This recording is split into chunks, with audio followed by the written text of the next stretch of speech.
today we are going to study the first chapter of First Flight, the first poem, Dust of Snow, written by Robert Frost. Robert Frost is an American poet, and the first thing you should need to know that Robert Frost got 4-time Pulitzer Award. 4 times, this is a record.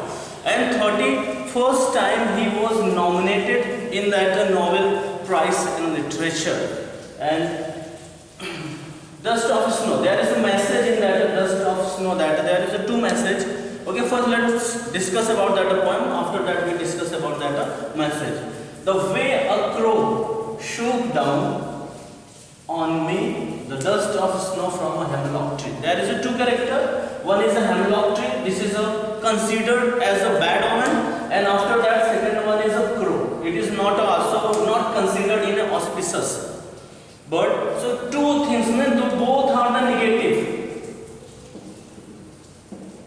considered: hemlock tree, poisonous tree, and the crow. That. But what the poet said that he was a very sad. He was a very sad. He was a hopeless that time, and he was unable to decide anything in his life. So what he did that he just entered nature of beauty. So what he was there was a crow on that tree, and there was a hemlock tree. As soon as he just come under that tree, dust of snow, means there was the crow shook down particles of that snow, and as soon as the particle of that snow fell on that poet, his sadness, his hopeless, he disappeared. And what he said that has given my heart a change of mood. Earlier his mood was very sad, but as soon as the particle of the dust fell on the poet, so his mood became changed and saved some part of a day I had ruined. Ruined means the felt sad,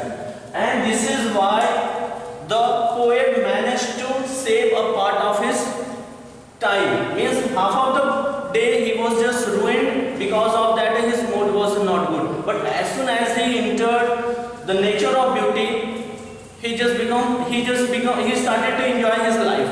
And half of the day was ruined because of that sadness. His mood was not good. But after that he just started to enjoy the nature of beauty. So he became very happy. So the first message goes that we should support.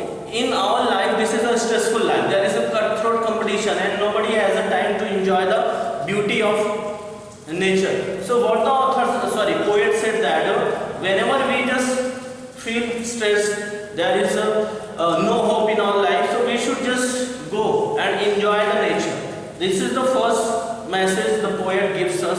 And the second message is that the crow and the hemlock tree. We should not believe in a blind belief, because we are living in a 21st century and still we are believing in a superstition things, in a blind belief. So it is not a good. We should just use our brain, and whatever is the right, we should choose that. Not only depend on that blind belief, superstition things, because crow and hemlock, even though they are bad omen, after that as soon as just the author contact comes in that in this nature, his mood was good. So he said that there is a 2 message. One, whenever you just feel that stress, there you become hopeless, you just come in the nature's beauty. The second one, we should not believe in that blind belief, superstition. So these 2 messages give that the way a crow shook down on me, and the dust of snow from hemlock tree has given me a change of mood and saved some part of a day I had ruined. Talk about that this rhymes A, B, A, B, A, B, A, B. This is the rhyme scheme. That's it. Bye bye and good day.